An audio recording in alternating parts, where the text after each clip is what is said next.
నల్గొండ జిల్లా మిర్యాలగూడలో రైస్ మిల్లర్ల తీరుపై రైతులు ఆగ్రహం వ్యక్తం చేస్తున్నారు. ఐకేపీ పీఏసీఎస్ కేంద్రాల నుంచి లారీలో వచ్చిన ధాన్యాన్ని దిగుమతి చేసుకునేందుకు మిల్లర్లు నిరాకరించారు. వారం రోజులుగా మిల్లుల వద్దే డ్రైవర్లు పడిగాపులు కాస్తూ ఉన్నారు.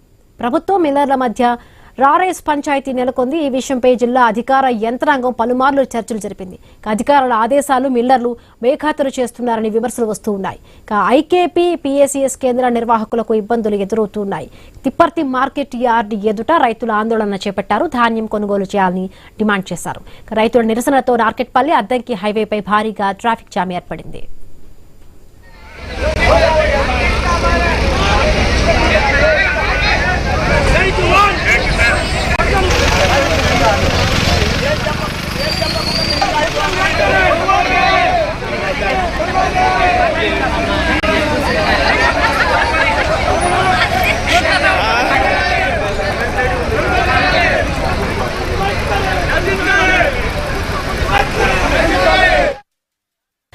నల్గొండ జిల్లా మిర్యాలగూడలో రైస్ మిల్లర్ల తీరుపై రైతులు ఆగ్రహం వ్యక్తం చేస్తున్నారు. ఐకేపీ పీఏసీఎస్ కేంద్రాల నుంచి లారీలో వచ్చిన ధాన్యాన్ని దిగుమతి చేసుకునేందుకు మిల్లర్లు నిరాకరించినట్టుగా తెలుస్తోంది. ఇప్పుడు వారం రోజులుగా కూడా లారీ డ్రైవర్లు పడిగాపులు కాస్తున్నా కూడా సరైన ఇన్ఫర్మేషన్ వాళ్ళ దగ్గర నుంచి రావడం లేదు. మరిన్ని పూర్తి అప్డేట్స్ మా కరెస్పాండెంట్ కిరణ్ అందిస్తారు. కిరణ్, అక్కడ సిచ్యువేషన్ ఏ విధంగా ఉంది? ఇప్పటికే కూడా రైస్ మిల్లర్ల వద్ద ఆందోళన జరుగుతున్నట్టుగా తెలుస్తోంది.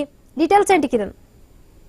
హిమబిందు నల్గొండ జిల్లా మిర్యాలగూడలో రైస్ మిల్లర్ల ఆగడాలు మితిమీరిపోతున్నాయని చెప్పొచ్చు. అయితే ఇప్పటికే ఐకేపీ పీఏసీఎస్ కేంద్రాల నుంచి లారీలో వచ్చినటువంటి ధాన్యాన్ని మిల్లర్లు దిగుమతి చేసుకునేందుకు కూడా నిరాకరిస్తున్నటువంటి పరిస్థితి అయితే ఉందని చెప్పొచ్చు. ఎందుకంటే ఇటు ప్రభుత్వానికి మిల్లర్ల మధ్య ఇటు రారైస్ పంచాయతీ నడుస్తున్నటువంటి నేపథ్యంలో ఇటు రైతులు బలవుతున్నటువంటి పరిస్థితులు అయితే ఉన్నాయని చెప్పొచ్చు. ఇప్పటికే ఇటు రైస్ మిల్లుల వద్ద కావచ్చు, ఇటు ఐకేపీ పీఏసీఎస్ సెంటర్ సంబంధించి దాదాపు నెల రోజులుగా కూడా ఇటు ధాన్యం తీసుకొచ్చినప్పటికీ కూడా కొనుగోలులో జాప్యం చేస్తా ఉన్నటువంటి పరిస్థితులు కనబడతా ఉన్నాయి.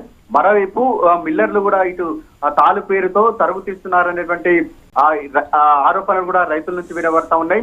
ఒక్కో క్వింటాల్కు 4 నుంచి 5 కిలోలు తరుగు తీస్తున్నారనేటువంటి ఆందోళన ఇటు రైతులు కూడా వ్యక్తం చేస్తా ఉన్నటువంటి పరిస్థితి అయితే ఉంది. మొత్తానికైతే మిల్లర్ల వ్యవహారంతో కూడా ఇటు రైతులు ఐకేపీ పీఏసీఎస్ కేంద్రాల వద్ద తీవ్ర ఇబ్బందులు పడతా ఉన్నటువంటి పరిస్థితులు అయితే ఉన్నాయని చెప్పొచ్చు. ఇటు తిప్పర్తి కావచ్చు, వేములపల్లి, అదేవిధంగా మిర్యాలగూడ సంబంధించిన రైతులు పెద్ద ఎత్తున ఆందోళన చేస్తా ఉన్నారు. మిల్లర్ల వైఖరి కావచ్చు, ఇటు ప్రభుత్వ వైఖరిని నిరసిస్తూ కూడా ఇటు నార్కట్పల్లి అద్దంకి హైవేపై రైతులు పెద్ద ఎత్తున రాస్తారోకా చేస్తా ఉన్నటువంటి పరిస్థితి అయితే ఉందని చెప్పొచ్చు. కొద్దిసేపటి క్రితం నల్గొండ ఆర్డీఓ అశోక్ రెడ్డి కూడా రైతులను ఉద్దగించేటువంటి ప్రయత్నాలు అయితే చేశారు.